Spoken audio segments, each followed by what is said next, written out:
আমরা ভারতকে আমরা বলছি আপনারা সতর্ক হন।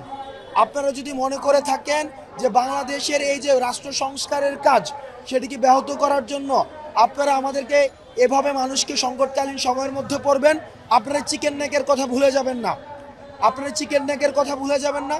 আমরা বিশ্বাস করি পারস্পরিক সম্পর্কের মধ্য দিয়ে, সহযোগিতামূলক সম্পর্কের মধ্য দিয়েই হচ্ছে উন্নয়ন সম্ভব, অগ্রগতি সম্ভব।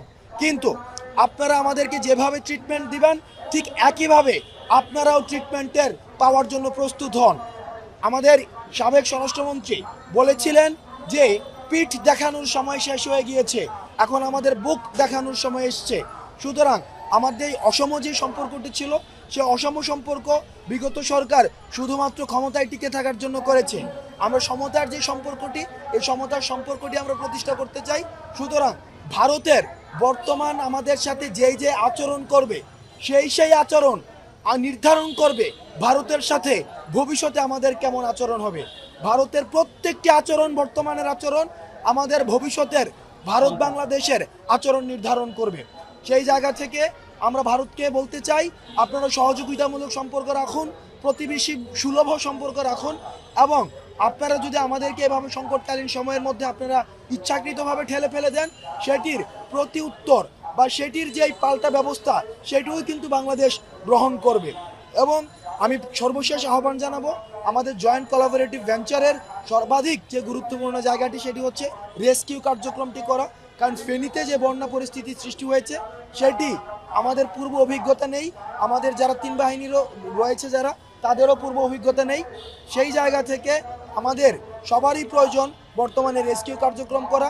ফেনী জেলা প্রশাসক, নোয়াখালী জেলা প্রশাসক কাছে আমাদের আহ্বান থাকবে আপনারা যেই জায়গাগুলোকে আপনারা আশ্রয়স্থল হিসেবে ঘোষণা করেছেন সেটিকে আপনারা মাইকে ঘোষণা করে দিন, যাতে করে যারা শহরমুখী হয়েছে শহরমুখী হয়ে গিয়েই যেন তারা ওই আশ্রয়স্থলগুলোতে উঠতে পারে। নতুনভাবে গঠিত হয়েছে এবং এই সরকারটিকে আমরা আমাদের জায়গা থেকে, ব্যক্তি পর্যায় থেকে, প্রাইভেট পর্যায় থেকে এবং বিভিন্ন যে প্রতিষ্ঠানগুলো রয়েছে এই প্রতিষ্ঠান পর্যায় থেকে আমাদের এই সরকারকে সহায়তা করে আমাদের যেই আজকে দেখছি বিভিন্ন জায়গায় এবং কুমিল্লাতেও আমি বিভিন্ন এলাকা থেকে খবর আসছে সেই এলাকাগুলো প্লাবিত হচ্ছে।